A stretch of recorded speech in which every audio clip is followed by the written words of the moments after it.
우리는 부활의 증인입니다. 부활의 증인은 어떤 삶을 살까요?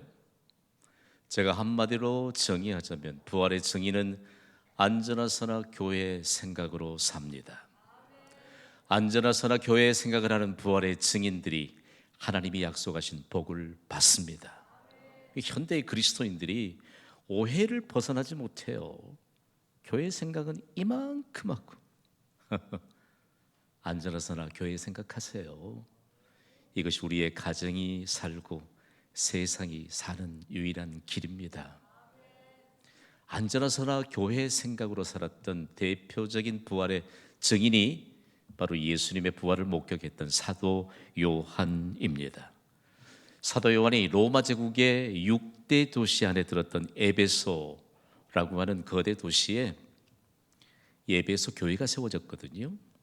그런데 에베소 교회에서 목회하던 사도 요한으로 인해서 수많은 에베소 시민들이 부활하신 예수님을 믿기 시작합니다. 그러니까 로마 제국의 자존심이었던 에베소가 이제는 기독교에 점점 더 잠식을 당한다는 느낌을 받게 될 때 로마 황제가 긴장하기 시작합니다.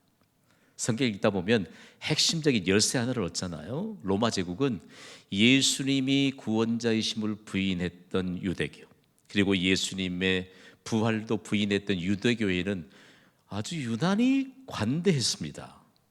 그리고 그들과 함께 더불어서 기독교를 핍박했지요. 그런데 기독교가 부활의 증인된 자들이 예수님의 부활을 전하면서 급속도로 하나님 나라가 확장되었습니다. 교회로 수많은 사람들이 발걸음을 돌리거든요. 그래서 에베소 교회에서 목회하던 사도 요한을 로마 제국의 황제가 제거할 것을 생각하고 여러 차례 암살 음모를 꾸면서 시행해 왔습니다. 그런데 제거하지 못했습니다. 하나님이 지켜주셨기 때문입니다. 결국은 그들이 너무 궁색해지잖아요. 그래서 이 거대한 국제도시 에베소에서 목회하던 사도 요한을 에베소로부터 떠나 먼 섬에 보내면 이제는 더 이상 에베소에서 기독교가 확장되지 않을 것이다. 어느 정도 효과를 볼 것으로 기대했습니다. 그리고 죄수들이나 유배를 보냈던 밤모섬이라고 하는 곳에 유배를 보냈습니다. 여러분이 사진을 보지만 지금 그 섬 참 아름답습니다. 그런데 그 섬에는 교회가 없습니다. 주일이 되었습니다. 너무 답답한 마음으로 그곳은 죄수들이 돌을 계속해서 캐내는 이와 같은 동굴들이 계속 만들어졌거든요. 채광이 발달했기 때문에 그 동굴, 빈 바위 동굴 속에 들어가서 주일이 되었는데 예배할 수 없는 답답한 마음을 손을 모으고 하나님을 향해 기도하기 시작했습니다. 그때에 부활하신 예수님께서 사도 요한에게 계시해 주셨습니다. 요한계시록 1장 1절은 이렇게 시작하거든요. 요한계시록 1장 1절은 이렇게 시작하거든요. 예수 그리스도의 계시라. 예수 그리스도의 계시라. 아마 삼부 예배를 섬기는 헌신자들 가운데 계시라고 하는 말을 잘못 이해하고 있는 분들 계실지 몰라요. 아니요. 저의 목회 현장인 경신교회 안에도 계시라고 하는 단어를 잘못 이해하는 분들이 있더라고요. 참 충격이었습니다, 여러분. 계시라고 하는 것이 뭘까? 신약성경 원문인 헬라어는 계시를 베일을 벗긴다라고 하는 의미를 가진 단어로부터 명확하게 그 의미를 전달하고 있습니다. 여러분, 신부가 결혼식장에 갈 때 면사포를 쓰고 들어가야 합니까? 아니면 넘기고 들어가야 합니까? 우리 어린 시절에 결혼식장에 가면 신랑이 그 면사포를 올려주기 전까지는 다 쓰고 들어갔다고요. 신랑이 신부의 면사포를 올려서 신부의 얼굴을 명확하게 볼 수 있게 하는 것, 베일을 벗기는 것, 이것이 바로 계시입니다. 이 계시가 다름 아닌 지금까지 감추었던 것을 드러내주는 것입니다. 또한 계시는요, 하나님의 비밀을 드러내주는 하나님의 말씀입니다. 그리고 또 하나가서 계시는 좁은 의미로는 요한계시록이고, 그리고 넓은 의미로는 성경 전체입니다. 그래서 하나님의 비밀을 과거로부터 현재 그리고 영원한 미래까지 모두 다 기록해 놓고 이제 비로소 하나님이 모두만 감추었던 것을 다 드러내도록 기록한 계시가 바로 성경입니다. 성경을 완성된 계시라고 합니다. 제가 완성된 계시라고 하면 여러분은 더 이상의 하나님의 계시는 없다고 말씀해 주세요. 성경은 완성된 계시이다. 믿습니까? 믿으세요.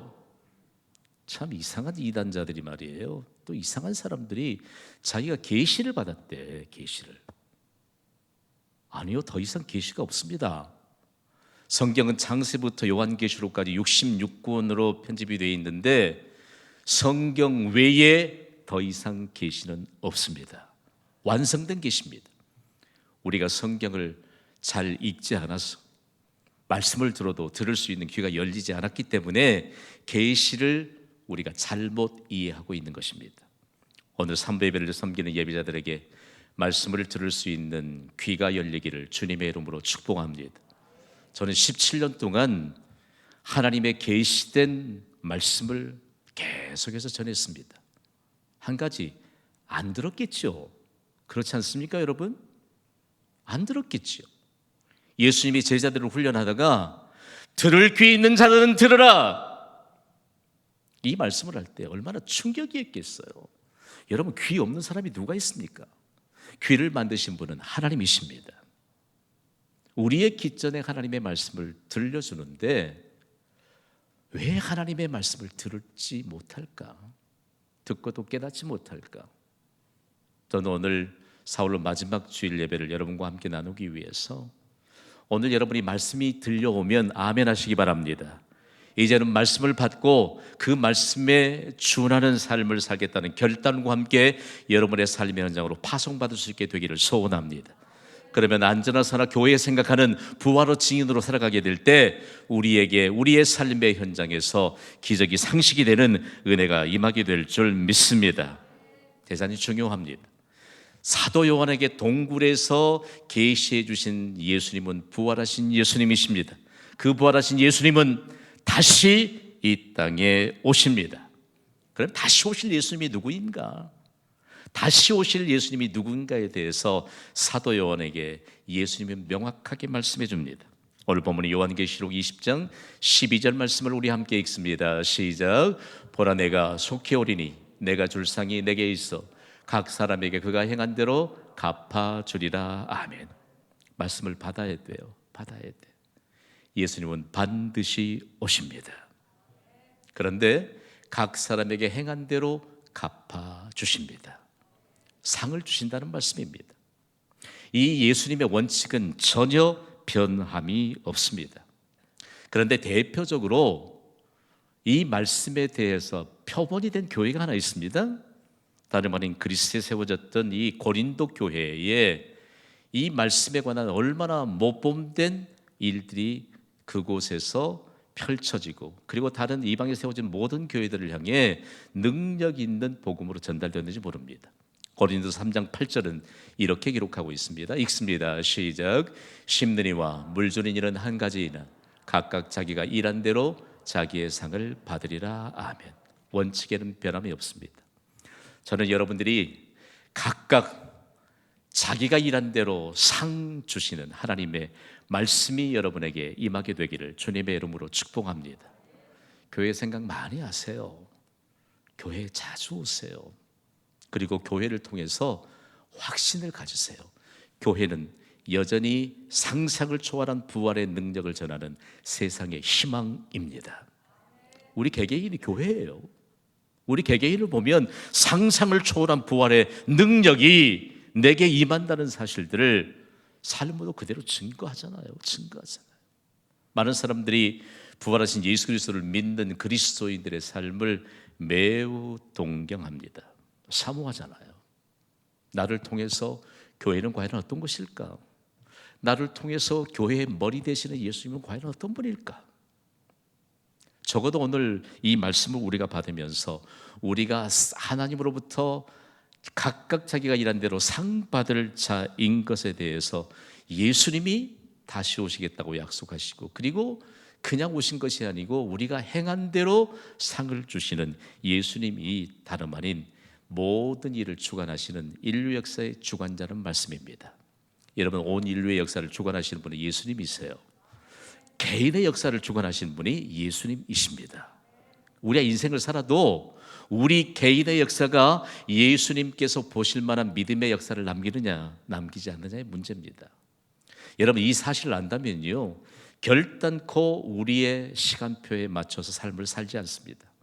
우리가 부활하신 예수님을 믿고 난 이후에 왜 우리가 무엇 때문에 상을 받습니까? 하나님의 시간표에 맞추어 살기 때문입니다. 오늘은 예수님이 부활하신 주일입니다. 세상이요, 떠오르는 태양을 보면서 1년을 계획한다나요? 석양이 넘어가는 해를 보면서 무슨 운수 대통 찾고 말이에요. 구름 끼어서 떠오르는 해 못 보고 구름 끼어서 석양이 지는 해 못 보면 꽝 되는 겁니까? 그건 예수님이 만드신 피조물이에요. 피조물이에요. 우리가 신경 쓰지 않아도 예수님의 질서에 의해서 뜨고 지고 하는 피조물에 불과하다고요. 그런 태양신으로 섬겼던 일요일 새벽, 예수님은 부활하셨습니다. 부활하신 예수님, 부활하신 예수님의 이 시간표에 맞춰서 사는 오늘 주일에 예배하는 우리 모두에게 특별한 주의 은혜가 임하게 될 줄 믿습니다. 사도 요한에게 교회도 없는데 예배할 수 없어서 너무 답답한데, 이제는 다시 오실 예수님이 시간의 주관자이신 것을 분명하게 말씀해 줍니다. 오늘 본문인 요한계시록 20장 13절의 말씀을 우리 함께 읽습니다. 시작.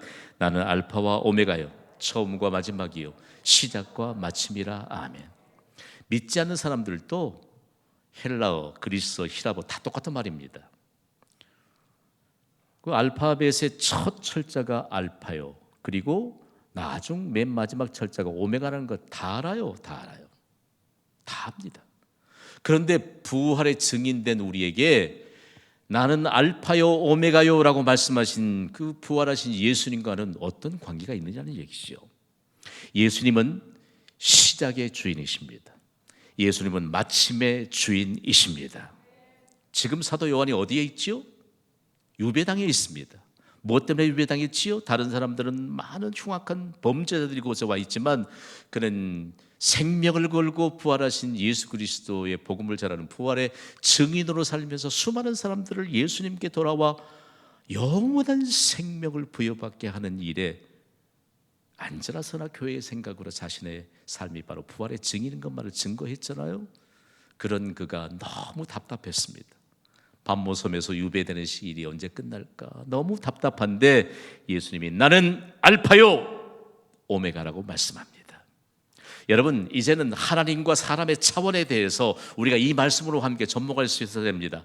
여러분, 하나님의 피조물인 우리와 하나님과의 생각의 차이, 교회에겐 여러분 차이가 엄청나게 있습니다. 우리는 차원이 다른 창조주와 피조물의 차이를 인정해야 합니다. 요한이 복음을 전하다가 그곳에 유배당에 가봤는데 그 시작의 주인이 예수님이십니다. 밤모섬에서 유배 생활을 마치고 다시 영광스러운 목회 현장인 에베소로 다시 돌아가게 하실 분은 예수님이십니다. 대단히 중요합니다. 우리에겐 답답한 현실이 참 많거든요. 질병으로 인해서 여러분 고통이 시작됐다면 그 시작이 예수님께 있고 그 질병의 고침으로 말미암아 치유로 말미암아 강건케 회복되는 마침이 예수님께 있음을 믿으시기 바랍니다. 우리의 가슴에 새겨둬야 돼요. 예수님은 알파와 오메가라고 말씀하셨습니다. 하나님이 우리가 어떤 고통이 지금 시작되어서도 그 고통의 시작의 주인이신 예수님, 고통이 맞춰지고 영광스럽게 회복의 무대에 세워주실 그 주인도 바로 예수님이십니다. 부활의 증인들은요, 교회를 통해서 알파와 오메가 되시는 예수 그리스도의 은혜 가운데 사는 자들입니다. 오늘 이 예배가 알파와 오메가 되시는 예수 그리스도의 약속의 말씀이 우리의 믿음을 통해서 증명되는 은혜의 과정이 되기를 주님의 이름으로 축복합니다. 요한계시록을 연구하다 보면요, 맨 처음에 답답했잖아요. 여러분, 우리에게 교회 못 가게 하고 예배 못 하게 하고 얼마나 답답해요. 아는 분들이 들어오셨는 반에 영상 예배하니까 그냥 집에서 그냥 발쭉 뻗고 하시기가 좀 즐거웠던 분들이 더러 계신 것 같아요. 아니에요. 답답함을 느껴요.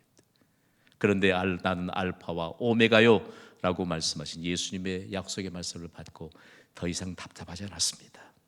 배를 타고 먼 곳까지 와서 유배지에 내렸으나 이제는 다시 유배지에서 영광스러운 하나님의 역사의 현장인 목회지인 에베소 교회로 돌아갈 것에 대한 예수님의 약속이 알파와 오메가라고 선언했기 때문입니다. 이 말씀을 받은 이후에 사도 요한은 더 이상 답답하지 않았습니다. 저도요, 사도 요한의 심정으로 밤모섬 항구에 서 보았습니다. 터키 남부 지역의 구스타스 항에서 배를 타고 4시간 반 이상을 가야만 밤모섬에 도착합니다. 참 어려운 횡도지. 그런데 돌아갈 이와 같은 분명한 회복의 말씀을 요한이 받고 난 이후에 밤모섬은요, 놀라운 하나님의 역사의 현장이 됩니다. 그리고 그가 밤모섬에서 나는 알파와 오메가요, 그러니까 모두 해답이잖아요. 여러분, 진행되는 모든 것엔 예수님이 영광스러운 마침을 주실 줄 믿으시면 아멘 하시기 바랍니다. 여러분의 질병도 시작되었지만 맞춰지면서 치유의 은혜가 임하게 될 줄 믿습니다. 아멘. 그 믿음으로 사세요. 지금은 물질의 어려움이 있지만 하나님이 부요함을 주실 줄 믿습니다. 그 믿음으로 사세요. 부활하신 예수님의 약속이잖아요. 지금은 우리의 가족이 믿음의 대열에 서 있지 않지만 이 영적인 고통도 곧 가족이 함께 영광스러운 신앙의 무대에 서도록 마치게 하여 주실 줄 믿습니다. 그 믿음으로 사세요. 안전하서나 교회의 생각으로 사세요. 이 말씀을 받고 나니까 사도 요한의 삶이 달라집니다. 섬 전체가 달라집니다. 그리고 오늘 말씀 받은 우리의 인생의 차원이 달라지게 됩니다. 그러면서 말씀을 연구했는데 한마디로 우리 주여 오시옵소서. 그런데 여러분, 요한계시록에만 그리고 신약시대에만 이게 있는 게 아니고 이미 하나님이 구약시대에도 인류를 죄로부터 구원할 메시아를 약속하셨잖아요. 그때 구약의 원문인 히브리어와 그리고 아람어는 거의 말의 뿌리가 같습니다. 말의 뿌리가 같습니다. 거기에 우리 주여 오시옵소서라고 하는 아람어가 마라나타입니다. 성경을 연구하고 관련된 언어를 연구하면요, 믿음의 뿌리를 알 수 있습니다. 언제부터 시작이 되었느냐. 그리고 우리가 우리 주여 오시옵소서 이 믿음의 고백이면 영원전부터 계시고 영원까지 계시는 예수 그리스도와 함께 사는 영원한 생명을 보장받습니다. 이것처럼 즐거운 일이 어디 있어요? 오늘도 계속해서 고린도 교회가 등장하는데 고린도 교회에는 아람어인 마라나타에 입각해서 그들이 하나님 앞에 올려드렸던 정말 소망에 찬 기도가 있었습니다. 고린도서 16장 22절 말씀을 우리 함께 읽습니다. 시작. 만일 누구든지 주를 사랑하지 아니하면 저주를 받을지어다. 우리 주여 오시옵소서. 고린도 교회가 왜 그렇게 복을 받은 줄 아세요? 안전하사나 교회 생각하는 사람 성도들로 가득 차 있었습니다. 그들이 기도할 때 우리 주여 오시옵소서. 지금은 주를 알지 못해서 이제는 하나님의 저주를 받아 지옥 행렬에 있는 자들에게도 오시옵소서. 우리말로는 우리 주여 오시옵소서라고 번역이 되어 있지만 신약의 원문인 헬라어에는 아람어인 마라나타를 2개의 단어로 번역하고 있습니다. 마라나타로 기록하고 있습니다. 저는 이 본문을 연구하다가 너무 충격이었어요. 여러분, 교회에서 기도할 때 여러분의 마음에 확신이 듭니까? 반드시 우리의 기도에 응답해 주실 것을 여러분 믿습니까? 고린도 교회가 그렇게 기도했더라고요. 지금 세상의 쾌락에 빠져서 아니야, 예수님 언제 오실지 몰라, 그러니까 내 마음대로 살아. 마음대로 먹고 마음대로 마시고 마음대로 내가 하고 싶은 대로 다 살아. 영적인 깨어있음이 없이 살아가는 믿지 않는 가족들을 향해서 그들은 눈물로 기도했습니다. 마라나타, 우리 주여 오시옵소서.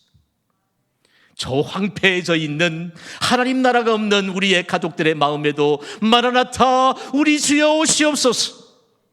아직 구원받지 못한 광주광역시에도 마라나타, 우리 주여 오시옵소서. 우리 교회가 매일 새벽마다 기도하는 기도 제목이 뭡니까 여러분? 블레싱 광주 아니에요? 광주를 구원하소서, 광주를 축복하소서. 우리에게 마라나타, 믿음에 관한 믿음의 고백이 임하게 되기를 주님의 이름으로 축복합니다. 그런데 중요한 것은요, 오늘 본문인 요한계시록 22장 20절에 보면 예수님이 아주 긴박하게 이렇게 말씀하세요. 함께 읽습니다. 시작. 이것들을 증언하시니가 이르시되 내가 진실로 속히 오리라 하시거늘 아멘. 주 예수여 오시옵소서. 예수님이 말씀하시는데 머뭇거리지 않고 요한이 대답합니다. 아멘. 주 예수여 오시옵소서. 아멘이라고 하는 헬라 말은요, 진실로라는 말입니다. 그러니까 진실로 주 예수여 오시옵소서. 이것이 뭐죠? 마라나타입니다. 이 사도 요한을 한마디로 정리하면 마라나타예요. 교회가 전혀 없는 곳, 예배에 가서 예배드릴 곳도 없는 곳, 기도처도 없는 그곳에서 사도 요한이 마라나타, 진실로 주 예수여 오시옵소서, 마라나타 아멘 주 예수여 오시옵소서. 그 이후에 이 섬은요 과연 어떻게 변화되었을까? 이 섬에서 시작된 사도 요한의 믿음의 고백이 여러분 신약 시대에 세워졌던 모든 교회를 향한 특별한 주의 역사심에 대한 메시지로 전달되었습니다. 대단히 중요합니다. 마라나타 아멘 주 예수여 오시옵소서. 첫 번째는요, 주님을 기다리는 대망의 기도가 되었습니다. 그러니까 고린도 교회와 함께 맞물려서 말씀을 연구하다 보면 너무너무 정말 하나님의 역사하심이 놀랍지 않습니까? 오늘날 경신교회를 섬기는 우리 모두에게도 이와 같은 아름다운 주님을 대망하는 이 대망의 기도가 점점 확산되기를 주님의 이름으로 축복합니다. 문제가 해결되지 않아도 여러분 슬퍼하지 마세요. 마라나타 한마디의 믿음의 고백으로 기도하면 돼요. 하나님은 모든 문제의 해결자이심을 믿습니다. 그분이 바로 부활하신 예수님인 줄 믿습니다. 해결되지 않는 답답한 이 현장에 아멘 주 예수여 오시옵소서 해결해 주실 줄 믿습니다. 교회마다 이 대망의 기도가 올려지고요, 그리고 그리스도인의 예배의 정신이 됐습니다. 여러분 와서 예배 인스턴트화된 오늘 이 시대 예배는 1시간 남짓합니다. 그런데 예배 오기 전부터 우리의 중심이 얼마만큼 예배를 받으시는 예수님께 연락이 된느냐, 대단히 중요한 문제입니다. 우리의 마음이 가는 곳에 우리의 몸이 가는 줄 믿습니다.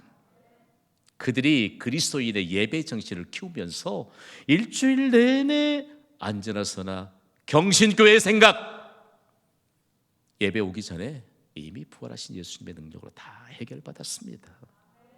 이것이 오늘날 우리가 받아야 될 은혜요, 오늘날 우리가 사모해야 될 은혜인 줄 믿습니다. 여러분 그래도 경신교회를 담임한 이 김 목사가 그래도 좀 언제든지 좀 싱싱하지 않습니까? 싱싱하지 않아요?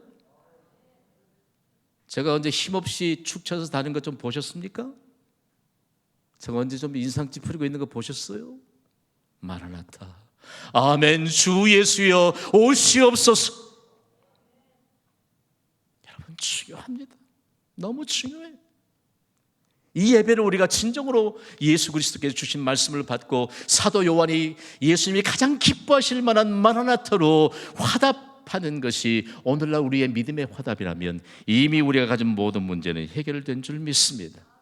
요한이 남겼던 그 믿음의 흔적을 돌아보는 밤모섬의 흔적은요, 너무너무 가슴이 벅찼습니다.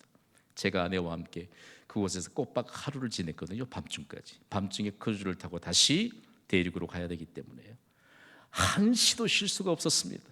카메라 들고 걷고 세워진 교회들을 보고 가장 뚜렷하게 빨려드는 흔적이 하나 있었는데, 마라나타 이 믿음의 고백 이후에 첫 번째로 사도 요한이 세례를 베풀었던 첫 세례택 흔적입니다. 이곳으로부터 그 섬 전체에 마라나타 아멘 주 예수여 오시옵소서, 한 사람 두 사람이 예수님께 돌아오게 되고요, 그러면서 그곳에 교회가 없던 곳에 수많은 교회가 세워졌습니다. 교회가 우리의 생각하고는 완전히 다른 건물의 형태를 유지하고 있습니다. 그러면서 그 교회당 예배당에 들어가서 예배에 관한 스케줄, 그리고 예배 자리에 앉는 좌석들, 그리고 교인들에게 어떻게 하면 안전하서나 교회의 생각을 붙잡고 있는 그런 스케줄을 보니까 그 내용엔 우리와 다를 바가 없습니다. 중요합니다. 그곳에 죄수들만 와 있던 감옥이나 다름이 없던 곳입니다. 전 세계적으로 지금도 어느 나라든지 감옥에서 금지하지 않는 유일한 책이 있습니다. 어떤 책입니까? 성경책입니다. 아니, 일부 예배도요, 나는 감옥에 안 갔으니까 모르겠는데요, 이런 표정을 짓고 있는 분들이 많던데 3부에도 그렇네요. 어느 나라든지 성경책을 금지하지 않습니다. 성경만이 사람을 근본적으로 변화시켜 주기 때문입니다. 사람을 근본적으로 변화시켜주는 이 변화는 부활의 증인들의 고백은 마라나타로 인한 것입니다. 답답한 감옥에도 마라나타, 아멘 주 예수여 오시옵소서. 성경을 통해서 부활하신 예수를 만나면 누구든지 마라나타, 아멘 주 예수여 오시옵소서. 오늘 우리의 모든 답답한 현실의 문제가 풀려지는 은혜가 있기를 주님의 이름으로 축원합니다. 기도합시다.